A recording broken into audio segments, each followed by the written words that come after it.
You are watching Access LaPorte County Channel 97. Coming up next is the September 8th meeting for the Michigan City Redevelopment Commission. You can find more information for this meeting by visiting www.accesslaportecounty.org. Good evening, everyone. At this time, I'd like to call to order the meeting of the Michigan City Redevelopment Commission. This is our regular meeting for Monday, September 8th. It is 5 o'clock and we're in the council chambers in Michigan City. I'll start with roll call. Clarence Hulse. Here. Philip Latchford is absent. Sheila Brosa-Matias, I am present. Tracy Tillman. Present. Sherry Wilson. Present. Tom Domkowski. Present. We have a quorum present. Thank you, everyone, for being here. Next on our agenda, we'd like to approve the minutes for our August meeting. We had an executive session on August 18th and followed that with a regular meeting at 5 o'clock on August 18th. I would entertain a motion to approve. You've received the minutes in your packets. Madam Chair, I'd like to make a motion to approve the minutes for August 18, 2025 executive session and August 18, 2025 regular hybrid meeting. I'll second. Thank you. We have a motion and a second to approve both sets of minutes from August 18th. All those in favor signify by saying aye. Aye. Nay, same sign. Hearing none, the minutes have been approved. Next, we have claims for September 8th. Skylar, if you do in favor. This is a claims docket for September 8th, 2025. In August 2025, we had payroll for staff and commissioners. Excuse me. We had, from our operating account, we had Saranac Law Offices for legal retainer for August 2025. In our North TIF, we had August Mac for Trail Creek cleanup, SMP 5/13/25 to 7/20/2025. We had Baker Tilly for correspondence regarding the North TIF, regarding the Pond Street and Bloxham project. For Barnes and Thornburg, we had legal services, SOLA 7/31/2025. Barnes and Thornburg for legal services for Tryon Meadows, ending in 7/31/2025. Butler, Fairman, and Seifert for engineering, Washington Park Boulevard streetscape 7/1/2025 to 7/31/2025. Butler, Fairman, and Seifert for right-of-way, Washington Park Boulevard streetscape 7/1/2025 to 7/31/2025. We had NIPSCO for our electric service at the EV stations at 8th and Washington as of 9/3/2025. Schneider Geometrics for engineering services at the Highway 12 and Lake Ave Relief Sewer 6/1/2025 to 6/30/2025. Schneider Geometrics for engineering services at the 12 and Lake Avenue Relief Sewer 7/1/2025 to 7/31/2025. Saranac Law Offices for legal services in the North TIF August 2025. And in our South TIF, we had Baker Tilly for arbitrage services for our 2015 refunded 400 North bond. So you've heard the claims. I would entertain a motion to accept the claims for September 8th as presented, unless you have questions. I'd like to make the motion to accept the claims for presented on September 8th of 2025 as presented. Second. We have a motion and a second. All those in favor signify by saying aye. Aye. Nay, same sign. There are no nays, so claims have been accepted. Next, we have the financial report for July 31st, 2025. This is a balance sheet for July 31st, 2025. Cash, our operating account, we have $253,826.13. In our Southside TIF account, we have $8,652,855.96. In our Southside TIF debt reserve account, we have $336,308.50. In our Southside TIF capital account, we have $16,199.79. In our North End TIF account, we have $2,550,576.05. In our East Side TIF, we have $793,225.54. In our Northeast TIF account, we have $1,403,258.92. In our Transit Development District, we have $241,744.93. Loans receivable, County Business Loan Fund, we have $94,829.59 for total assets of $14,341,825,000. I'm sorry, $14,341,825.41. Say that fast, right? Long day. It's been a long day. All right. Thank you so much. I entertain a motion to accept the financial report for July 31st as presented. Madam Chair, I'd like to make a motion to accept the financial report for July 31st, 2025 as presented. I'll second.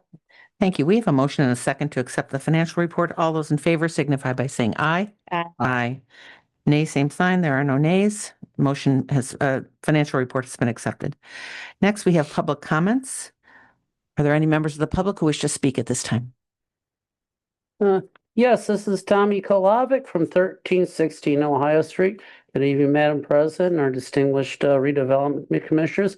First, I want to extend a warm welcome to we got our distinguished developers of SOLA and investors from Farpoint Development here. So I can mention the council. The thing I'm most about SOLA is I want SOLA to be a place for families. I want when these families move, I want to encourage them to enroll their students at the Michigan City area school. We have a fantastic school system. I have several of my family members that attended from Michigan City Rogers Raiders family before that. We got, I don't mean to brag, but my students are the best. I just want to say, this is how winners are built. Other development coming. That's how other communities like Crown Point have built great teams and winners. And I think that's what I'm most excited about. Got some more things to complain about. I really don't want to complain. It's more to make the redevelopment commission, the city, the best it can be. We've complained about this before. The black fence you put along Meyer Drive to keep the litter out of the wetland area. The top rails. There's another more sections of top rails that need to be mended. Second thing, LaPorte County Commissioners, they're preparing to sell their property at 8th and Wabash, the old county office complex. They use it for storage for the voting machines, and the courts use it for their office equipment. When Redevelopment Commission, they reconstructed Wabash Street in 2015. There's like two sections of sidewalk. They didn't make the sidewalks out of concrete. They made them out of asphalt. One's at 7th and Wabash when you go into the Lighthouse Mall, and the others, services they're the county's building there. There's about a 10-foot section. I think the asphalt ought to be tore out and they ought to put concrete. Sidewalks, and they should be made out of asphalt. They ought to be made out of concrete. They were able to get a lot of money for that building. I think it'd get them the most curb appeal and bang for their buck if that would be done. We still got some large trees that are laying in the utility lines at US 20 between the Von Tobel lumber and the Advanced Auto Part. These trees fell over from the wetland area from the property that's owned by the Michigan City Redevelopment Commission. And dealing with the forester before, it's the utility companies who has the power lines. They're the ones that are responsible for removing those trees. That's when there's a sign next to the post office when Wabash Street was reconstructed. I think there was an agreement between the DNR that we have some information display. That was put in 2016. The sign has now become faded and it's dilapidated. It's a rather large sign. I think maybe have Sean remove that. I think any agreement we've had with the DNR to have that displayed is probably grandfathered out by now. And I just want to remind you that the Redevelopment Commission now owns the lot where we tore down the church on Barker Avenue. I know we've made an agreement with the Vector Control to keep all the Redevelopment Commission properties mowed. I think Brett Kelly and his crew's done an excellent job of doing that the last 2 years. Just want to make sure that stays mowed. Other than that, I just want to thank you. It's like what Burl Bergwald says, I won't be leaving in a huff. I'll just be leaving a minute in a huff, and I'll watch the rest of the meeting on TV. Thank you. Thank you so much. Any other members of the public who wish to speak at this time? It's a hard act. That's a hard act to follow, Tommy. Anyone online that wishes to speak at this time? Hearing none, I'm going to close the public comments portion of the meeting. With permission from my colleagues, I'd like to move The number 9, request for use of plaza at 7th and Franklin. Mr. Conley is here to ask for that, put that request forward. And rather than have him sit throughout all of our wonderful agenda items, I thought maybe we'd move you up if that's. How you guys doing? I'm Antonio Conley, 150 Southwood Drive. I got a question, not a question, but I got a request. I wanted to ask you guys if I can use the lot on 7th and Franklin for October 25th, so we can collab with the trick or treat on Franklin Street with the youth. So I'm coming before you guys, ask for permission to use that lot. I know you guys already approved for us to use the first Friday for October already, but we also would like to use October 25th. What day of the week is that? That's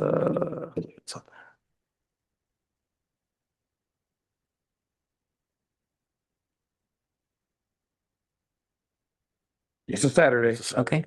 Yep. And what groups are you collaborating with? With Trick or Treat on Franklin Street, I want to say the Main Street Association, and Michigan City Park and Rec is gonna be out there also. So we also try to collab and just do one big event for the kids on Halloween that day. That's great. I think the business owners get involved. The in business some of owners that, also too. Yeah. They also get involved too. Can I ask you a question? Yes. We need electricity that day too? Yes, Do you please. need us to set up some? Yes. Okay. Yep. All right. Any other questions for Mr. Conley? Well, I'll just say that we love what you're doing with our young people. You're really setting the pace for our children, and that's really awesome. Thank you. I appreciate it. Yeah, really Just great. doing my part. As long as you guys approve it, I will keep doing it. Well, you're leading the way, so leaders are sometimes the quiet guys that look like they're doing their part, but you're actually leading, and I appreciate that. Thank you so much. Yeah. Are there any other, if there are no other questions, I'd entertain a motion to approve the request for use of the plaza at 7th and Franklin for Saturday, October 25th. Madam Chair, I'd like to make a motion for the approval for the use of the plaza at 7th and Franklin for October 25th, 2025, with electric also being provided. Yeah. Thank you. We'll get it. I'll second.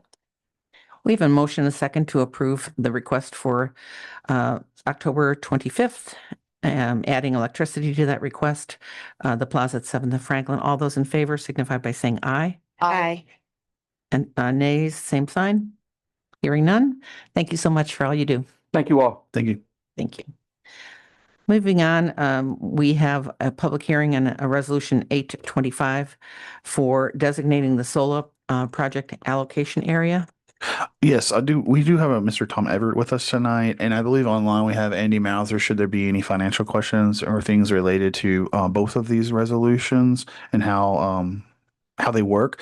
But Mr. Everett's here, and I would like for him just to give us kind of maybe a timeline, telling us where we've been, and where we're at now, and then just if you want to ask him questions, we can ask him questions. Mr. Everett. Thank you. Good evening, members of the commission. Tom Everett with Barnes and Thornburg, and we represent the city and the Redevelopment Commission as bond counsel. So as Skylar mentioned, back in July, the Redevelopment Commission adopted a declaratory resolution to create a new tax increment finance allocation area within the consolidated economic development area for the solar project. And this, you may remember, this allocation area is just for the project site itself. And so that declaratory resolution was adopted, and then it was approved by the Plan Commission and subsequently by the Common Council. And after that, a notice of public hearing for the meeting this evening was published, which I have copies of the proof of publication here with me. And so under the redevelopment statute, after holding a public hearing on the amending declaratory resolution, the Redevelopment Commission can then consider the confirmatory resolution, which would take final action to create this new TIF allocation area for the solar project. So with that, I would suggest that the commission open up the public hearing and then consider the confirmatory resolution. Thank you. Any questions before we start the public hearing? Okay. At this time, I'd like to open the public hearing. Are there any members of the public who wish to speak about Resolution 8-25, designating the solar project allocation area? Any members of the public online or in person? Second call, any members of the public who wish to speak at this time? Hearing none, I'll close the public hearing and we'll move on. Are there questions regarding this to the attorney or to our guests who are developing this project? I don't know if either of you would like to come up and just give us a hello. I thought maybe it'd be an opportunity to kind of talk a little bit about the project a little bit if they have any questions, but if not, that's okay. Yeah. Well, But I'm members glad. of the public, to be Yeah. honest, Skylar, members of the public are very interested in this project, Absolutely. as you know. So every chance we can to just give them a shout out and let them know that you're here. I think that's really important to this And community. thank you for being here. Sure. And hello. Hello. Hi. Okay, we're done. No, Alan Shockman, Scott Goodman. We're forging ahead. Our bond underwriters are working hard to put together all the language to get ready to sell the bonds. There's a ton of documents that we have to supply them with. These bond packages will be pretty hefty. As you know, we made the deal with Marriott for a new Renaissance hotel, 240 rooms. Just this past week, we executed the franchise agreement. So that is a done deal. We are officially Marriott franchisees now. We will have the management agreement in our hands, hopefully in about a week. And then I can announce the firm that will be managing the hotel. Everyone will be very excited about it. It's a big deal. Great company. And we're forging ahead with, all the financing. We have a weekly call with our mortgage broker to place the equity in the debt, and we're starting to get some interest and some commitment letters. We really need to kind of wrap everything up by early November, so that they can go out and sell the bonds and close by the end of the year. Our sales are fairly strong. We're at about 30% of the condos. We're looking for ways to kind of accelerate it. We want to get to a point where, we're close to 2/3 sold before construction. It's a difficult time, Yeah. as you know, and we have to tell the story of Michigan City. We have to tell people why and convince them. We all know why. That doesn't mean the rest of the world does, but we're making progress. And Great news. just your support. You want to your- go to the I'm sorry. microphone so the public can hear Sorry you? about that. So your Thank you, Scott. support and continued support and just affirmation of the district for the EID and the TIF bonds are extremely important to the success of this thing. So we appreciate what you're doing for us as well. Thank you. Thank you. I appreciate the updated. I think the community loves to hear progress reports. So thank you so much. Thanks for all your hard work. Thank you, Yeah. guys. Are there any other comments or questions from the commission before we move forward on a vote for resolution 825? Hearing none, I would entertain a motion to approve the resolution 825 designating the solar property allocation area. Madam Chair, I'd like to make a motion for resolution 8-25, confirmatory resolution designating solar project allocation. I'll second. Great, thank you. We have a motion and a second on resolution 825. All those in favor signify by saying aye. Aye. Nays are same sign. Hearing none, motion has been approved and the resolution has been accepted. Moving on, we have resolution 925 pledging the TIF revenue from the solar project allocation area to TIF bonds and EID bonds. Good evening again. Good evening. So this resolution, and let me start off by saying we received a few minor technical comments on the resolution from the Developers Council today. So I'm going to pass out a red line showing those changes. Okay. If that's all right.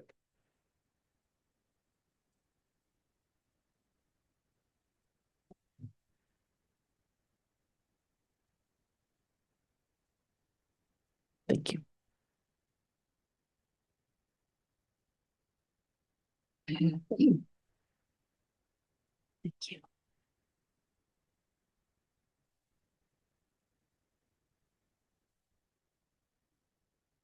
So in this resolution, you can see the text in blue is the language that was added and the whereas clause on the second page and also in section 2. And then on the third page, the red text is what was struck. But what this resolution does is pledge the tax increment revenues from the TIF area that was just created to the economic development revenue bonds that the city would issue to finance a part of the solar project.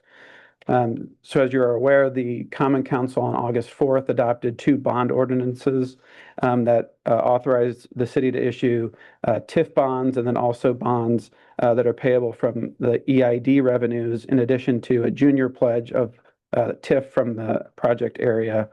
And so what this resolution does is it pledges the TIF for a period of not to exceed 25 years to those 2 series of bonds to be issued by the city. So that is what this resolution does.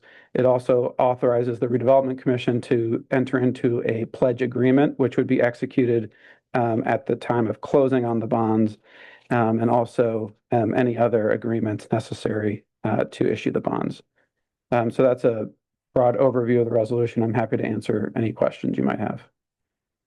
Any members of the commission have questions? Hearing none, I would entertain a motion to approve Resolution 925, pledging the TIF revenue from the solar project allocation area to TIF bonds and EID bonds. Motion to approve as presented. We have a motion. Do I have a second? Thank you. Motion and a second to approve Resolution 925 in regards to the solar project allocation area paying off the bonds, TIF and EID bonds. All those in favor signify by saying aye. Aye. Aye. Nays are same sign. Hearing none, the resolution 925 has been approved. Thank you so much. Thanks. That's a big step. All right, next on our agenda. Thank you so much. Next on our agenda, we have a discussion on the Ameritex Drive Phase 2 road extension construction. Yes, let me kind of give a little background on that. I want to say maybe like, I can't remember how long ago I worked on the project as the assistant planner at the time. It's probably been 7 or 8 years now, I would say, give or take a year or 2, at least 8. So back in at that time, the Redevelopment Commission was not this Redevelopment Commission, not this administration. It was a different administration, different Redevelopment Commission. At the time when they built the original Haskell building, which is owned by Holiday Properties, and Holiday owns the Holiday Properties owns the property behind the Haskell building as well, which is the building on Cleveland.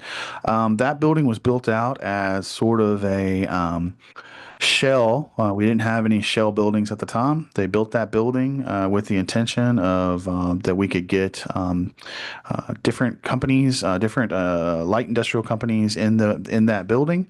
It's been a very successful product, and at that time we committed to build Ameriplex Drive, which is the building directly behind it, in between Von Tobel and Cleveland, or I would say between Von Tobel and the Jeep Chrysler dealer. We designed 1,000 feet of road at the time. We only built about 500 to 600 feet of that road at the time. I do not know the stipulations of why we did that. I wasn't privy to any of that. I don't know why. I think it was to make sure that we could service the Chrysler dealership and their car wash, the Mr. Big Car Wash, which is actually that's their car wash. They own that. So at the time of the agreement, we said that at a time when they decide to build the second building, we would finish the road.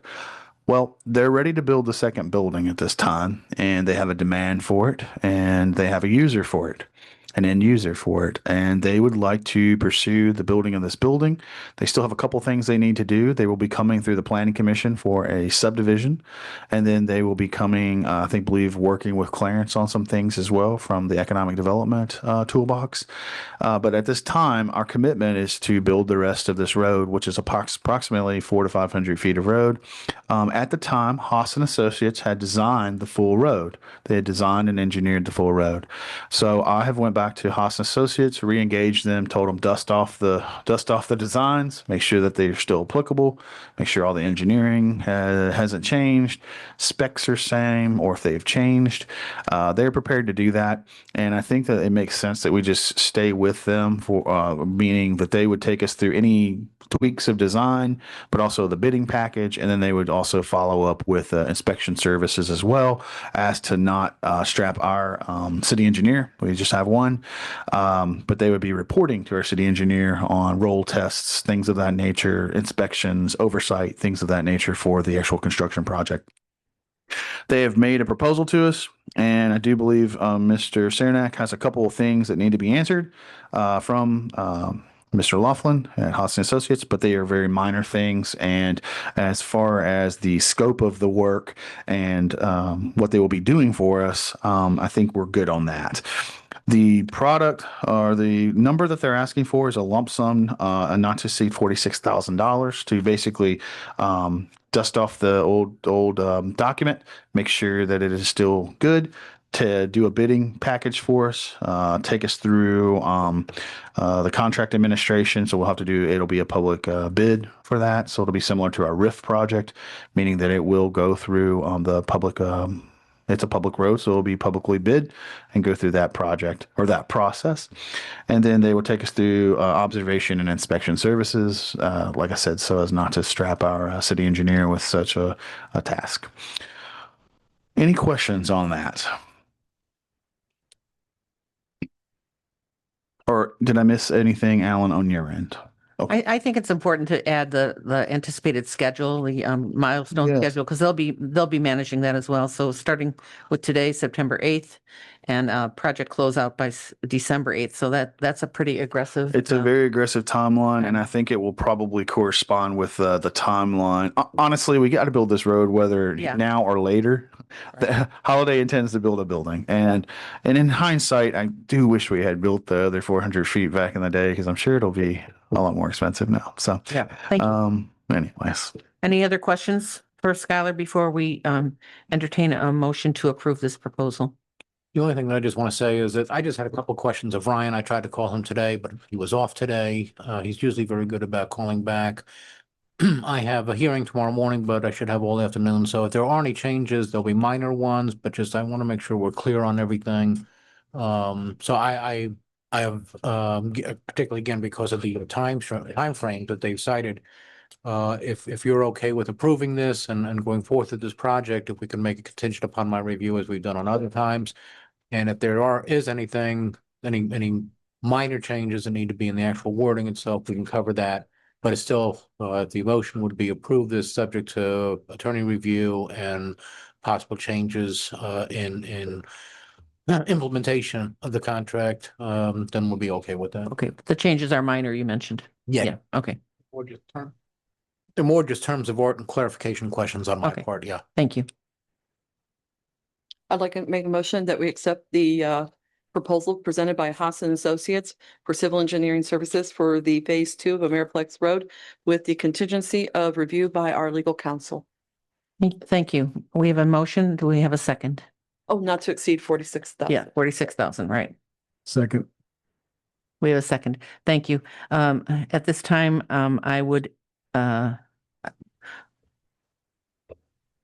wait, sorry. I got distracted with the words. Let's have a vote. All those in favor? This is on the Ameriplex Drive Phase 2 road extension construction and the proposal from Haas and Associates. All those in favor signify by saying aye. Aye. Nays, same sign. Hearing no nays, the motion for this proposal and this project have been approved. Thank you. Next on our agenda is a discussion just for us to understand about this project, Intend Indiana Land bank feasibility study. If you could explain to us and to the public what Absolutely. this is about. Drew, could you promote Mr. Jeb Reese to where he can speak, please? Next one down. Yeah. Hi, Jeb. This is Skylar at the city. How are you? Hello, great. How are you? I'm very good. Hey, thank you for being with us tonight. I wanted to make sure we got this on the agenda and can start moving forward because it's something we've been talking about for a long time here. So I'm going to give somewhat of a nutshell of what we're doing, and I will let you, if I misspeak, Jeb, just snatch me back into shape. If I say something contrary, just make sure that you correct me. So where we started at, actually, I was down at the economic development school at Ball State, and I heard about some things that Intend was doing in South Bend and some other places in the state. And I came back here and I got to chat with them a little bit. And then I came back here and I started talking with Miss Vache, our director of public works, and she happened to know Jeb. And Jeb has a long history of doing things of this nature and helping cities figure out how, well, not just Jeb, but his group Intend, of helping cities figure out how to do land banking, how to approach it, how to attempt it. Is it feasible? Do you have all the pieces in place to attempt something like this? And then some of the things they do as well is they have a CDFI, community development. Remind me what it is. Community development financial institution, which is something that we have been really trying to get here. CDFIs can do, I would say, non-contemporary. They do lending a little bit differently than banks and things of that nature, and they approach development a little bit differently than, I would say, more than the traditional nature. So it's something Clarence and I have been trying to figure out, how do we get this here so we can kind of work with maybe some smaller developers or smaller developments or some more non-traditional developments. The other thing they Intend does is they actually do development themselves. This is something they delve into. So when I met with Jeb and Wendy, we had a great discussion. And honestly, we had all these great ideas and all these things we're talking about. But really what it boils down to it is, do we have the things we need? Is it feasible to even do this? Because what we don't want to do is go down the road and find out that we don't even have the tools that we need to make this happen or make this a reality. So that's kind of what we asked Jeb to do, was to put together a proposal for us. And they do this with numerous other cities. Some they've moved forward with, some they haven't. But we would do basically a feasibility study to make sure we have all the tools we need. Jeb, with that, I'm going to hand it over to you to correct anything that I may have misspoken on, or to basically give us a little bit more about some of the things you've done in other cities and what your, I guess, approach is with this.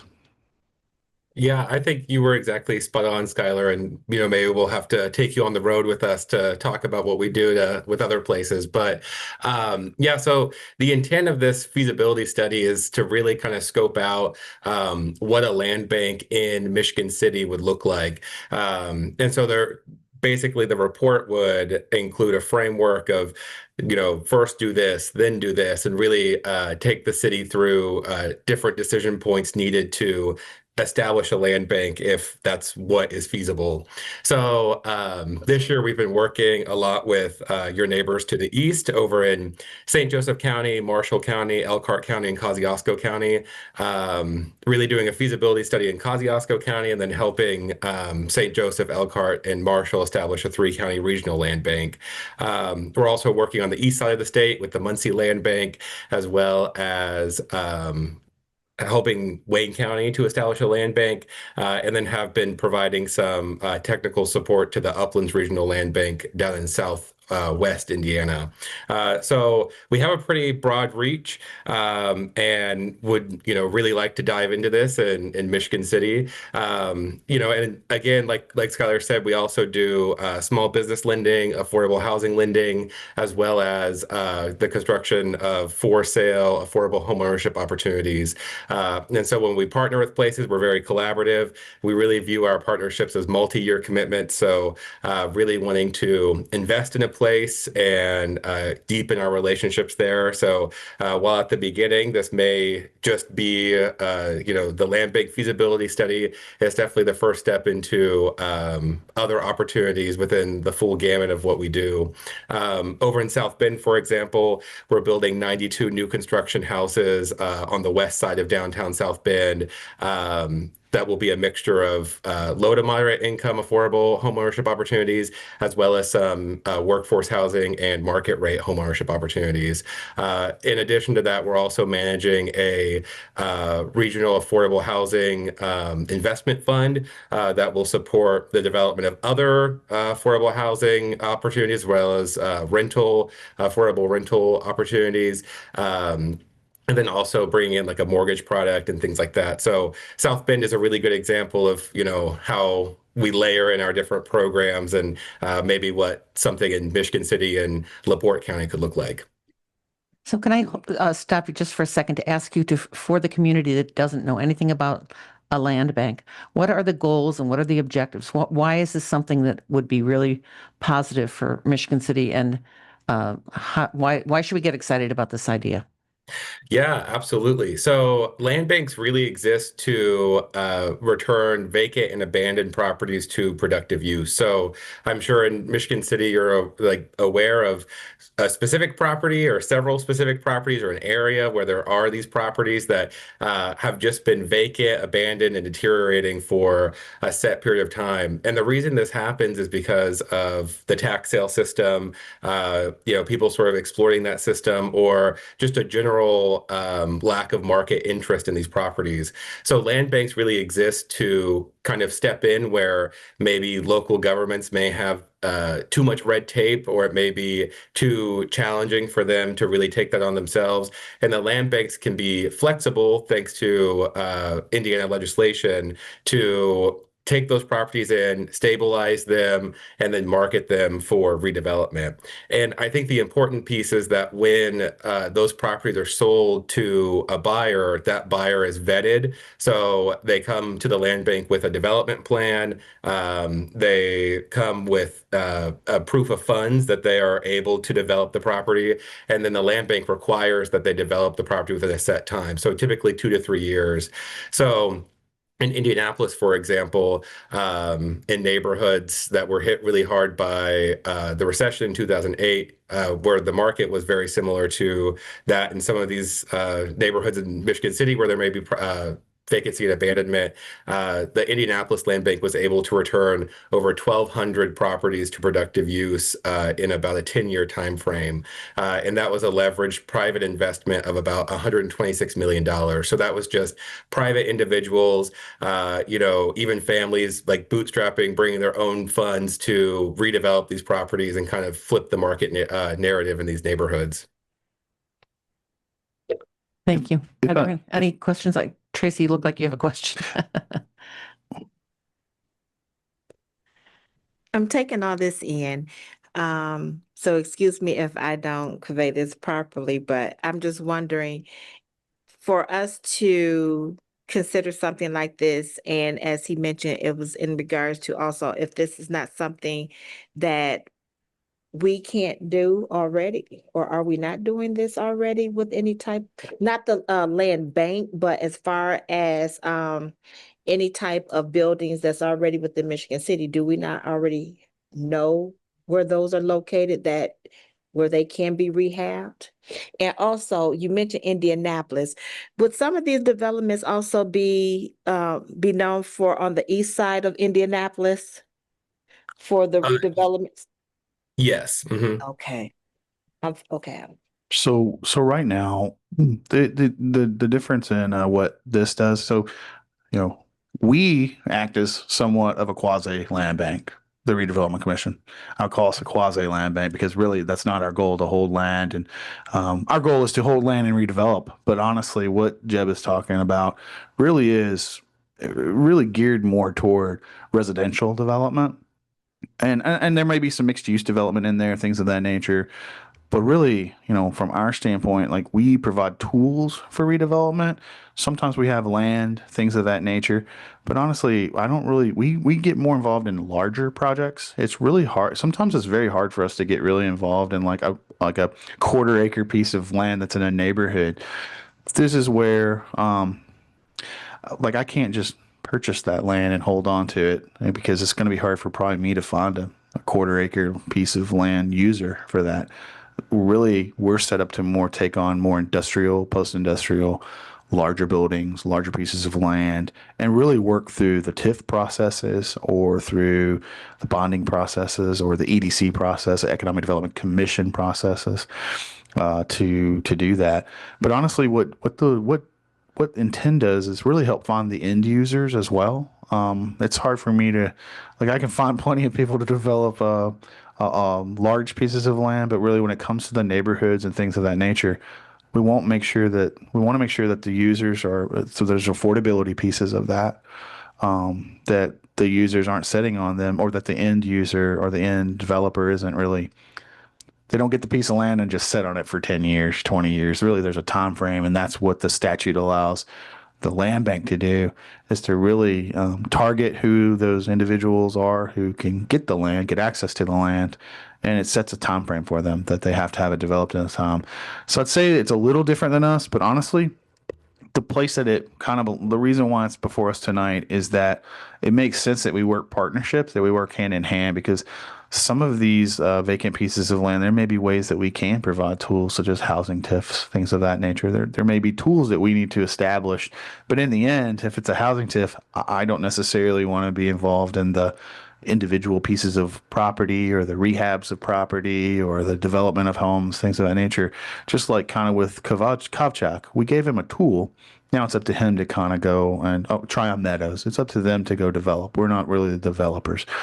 I would say Jeb really works really closely with the developers themselves for these pieces of land. And that's kind of some of the differences in how we operate versus how the land bank can operate. It's really a little bit more nimble with respect to like being able to get land back out into the community. I don't know if that answers the questions. Jeb, I hope I didn't misspeak in any of that. If I did, correct me. No, you were spot on. And honestly, tonight, what we're asking is just, do we have the tools? Do we have the things we need? Do we have our code enforcement aligned with what we need? Are we doing liens appropriately? Are we doing things appropriately? What are we missing? Do we even have the ability to create this tool, or do we have the legislation to create this tool? It's kind of that thing. Any other questions? Comments, concerns? So what are you asking from us this evening? So tonight, as you can see in the implementation strategy, kind of as it was presented to us, typical cost of this for feasibility study is $40,000, just for them to come in, make sure we have everything that we need. He kind of lays out a time frame for us. We are actually partner. We're looking at some other things too through the EDC for some grants to maybe try to help implement or supplement this project. So that's something we're working on. But I think tonight all he's asking for is to move forward with a feasibility study to make sure we have the right amount, or that we have the right tools. So Am I correct, Deb? dates are the October 15th, the feasibility study would start with 250 hours of staff time spent between October 15, 2025 and April 15, 2026 to study Michigan City and find out what the opportunities are, correct? Yes. Jeb, correct? Correct. Okay, thank you. Any questions or comments or concerns? All right, I would entertain a motion.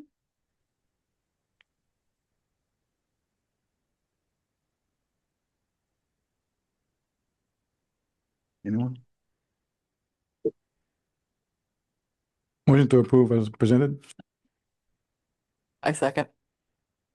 All right, we have a motion and a second to approve as presented. All those in favor signify by saying We'll aye. do that if I can Okay. ask a quick question. Oh, sure, sorry. Is there agreement going to be with Renew Land Bank or Intend Indiana? I believe our agreement will be, Jeb, correct me if I'm wrong, will our agreement be with Intend Indiana or with Renew Land Bank?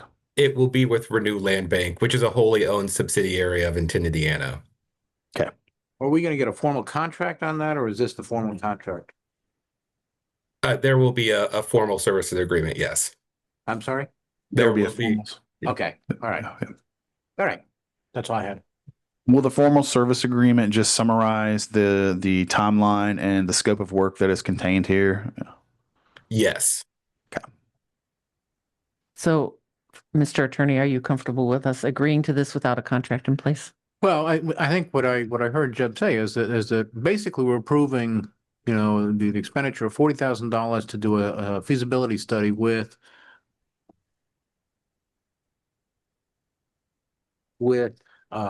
250 hours of staff time Yeah, between there- October 15th yeah. and April 15th. But right, with Renew Land, no, I'm sorry, Intend Indiana Incorporated.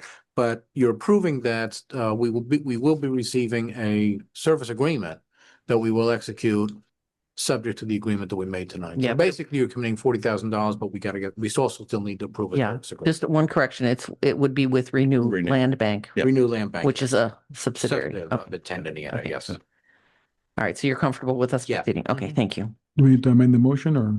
No, no, I we- think you're good. We have a motion and a second. All those in favor signify by saying aye.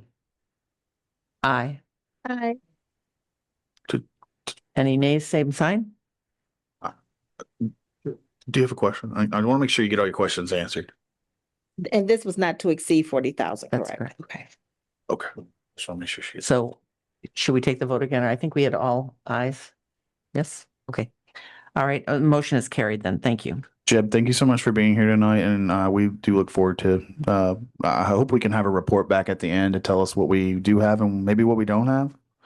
Yes. Yeah. And thank you guys. And really looking forward to working in Michigan City. Thank you. Welcome. Next on our agenda, we have CCMG 2025 request for funding. Okay. I had planned on our city engineer being here tonight, but he has another commitment, so it's on me. Every year for the past 5 years, probably 5 years, 6 years. We have committed a not to exceed number of $600,000 to go toward the matching of the CCMG, which is Community Crossings Matching Grant. Keep in mind, our commitment is still bound by the geographic boundaries of our TIFs. But this goes toward a match, basically to go after state funding. The CCMG, the Community Crossings Matching Grant, is a state project, or I'm sorry, a state grant. That if we match $1 million, we get $1 million. So what we do is we partner this $600,000 with our MVH, our Motor Vehicle Fund, and we are able to stretch our money and use it much more wisely and to match this grant. And honestly, what it does is allows us to do a lot more paving and to get more money. So if we can come up with $1 million, they give us $1 million. It's a very easy grant to get. It's not really much of a competition. It's more based upon like how much do you have and how much can we, and here's what you get. So that's what's being asked of us tonight. They are aware of the geographic boundaries, and what they usually do is they use the PACER, which is the way we rate roads in Indiana. They will take and they will overlay the PACER ratings underneath our TIF boundaries, and they will make sure that I think you can only go for CCMG, you can only go anything below, I think, a 5 qualifies. So we rate 1 to 10, 10 being the best, 1 being the worst, 5 being kind of in the middle. Anything below 5 qualifies for CCMG. So they will figure out what roads they would like to pave, and use this money as the matching grant. Any questions on that? You may ask me what roads. I do not know right now which ones they will be choosing. So it's 600,000? Yes. Right. So, any questions or comments? My opinion is that this is excellent use of our funds. It really is a way for us to, as a redevelopment commission, to invest in the city and to leverage the money that we have to make the city's paving program more effective. I would ask that we pay attention to striping as well. I 100% agree with that. We have some roads that they're not in bad condition, but they're just really hard to. So as a partnership of this, there is a striping contract that goes along with this. Yeah, that's why I wanted to bring that up and make sure we. Yeah. Yeah. Yes.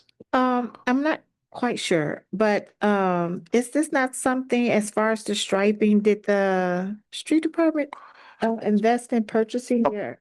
Sometimes they do, but long stretches, they can really only do a certain amount of striping. Really, it's crosswalks or like correcting striping some places.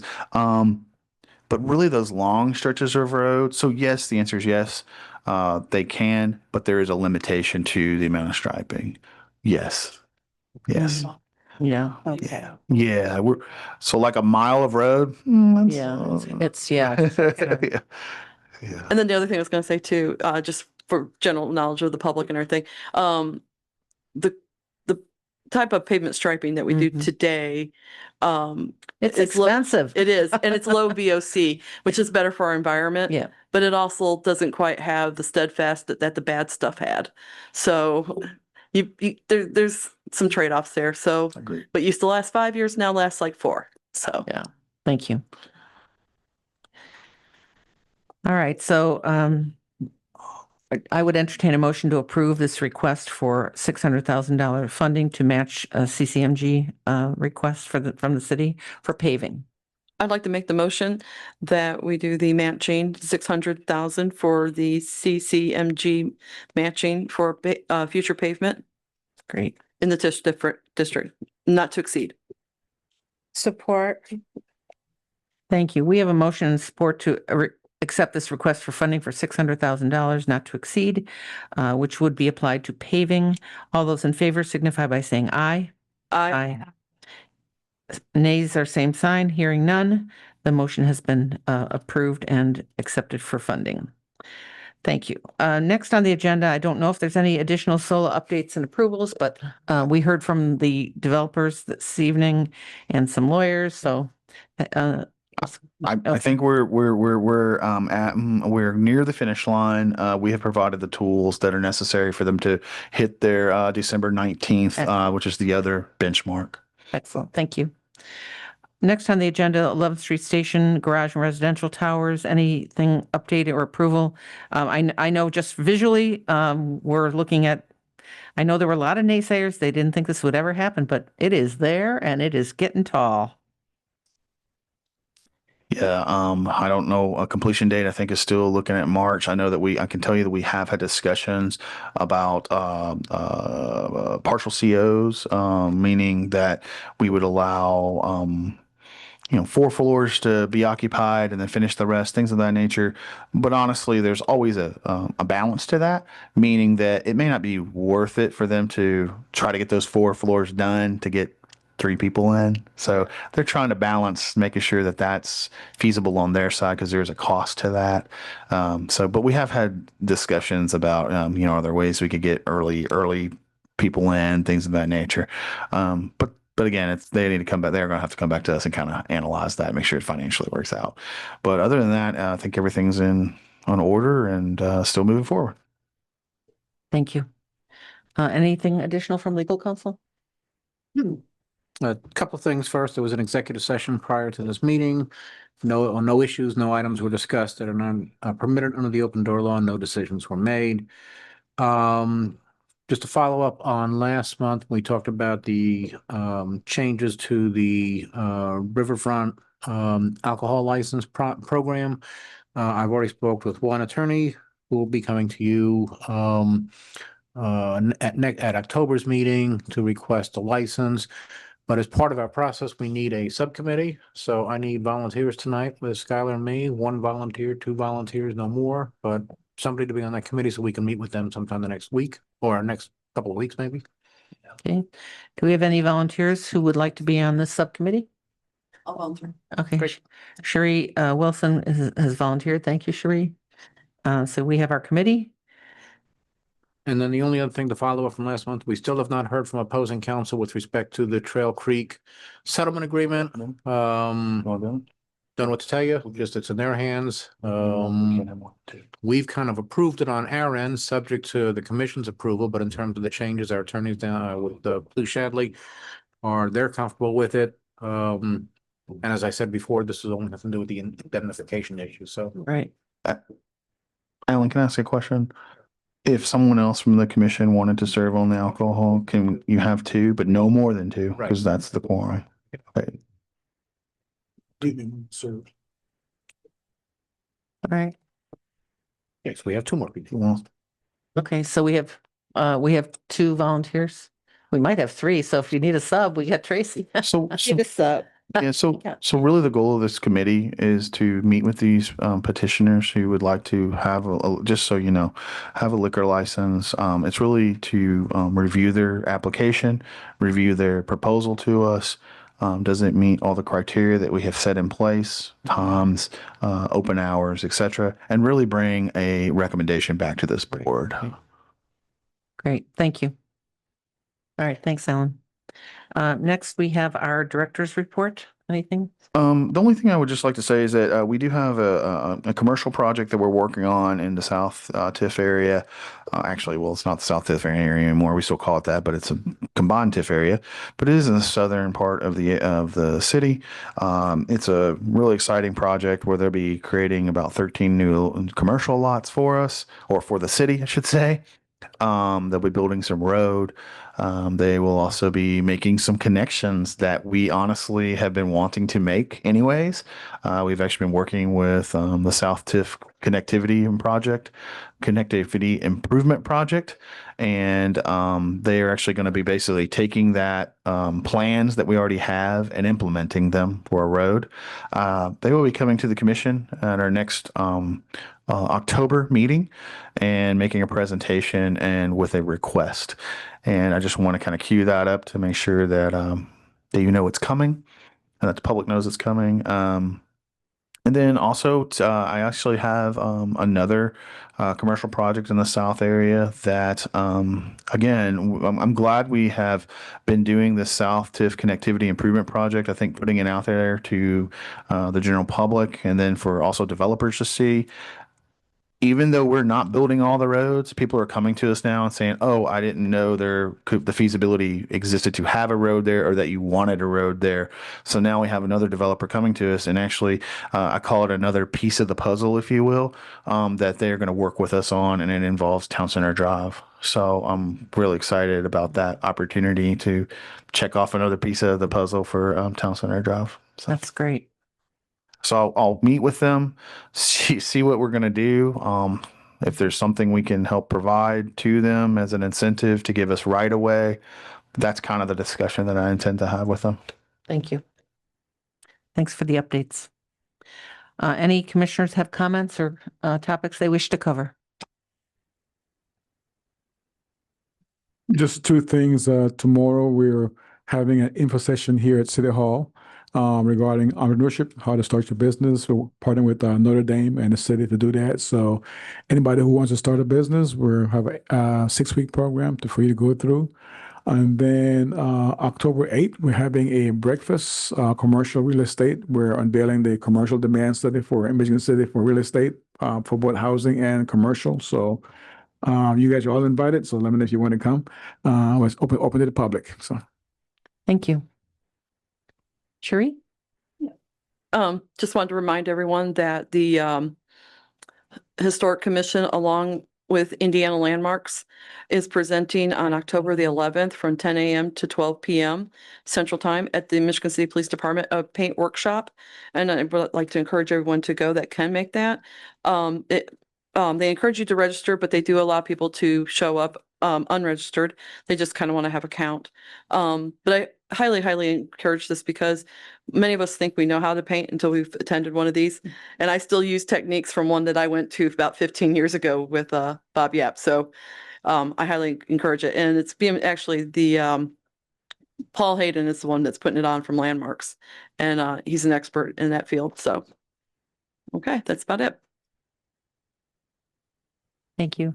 Anything else? All right.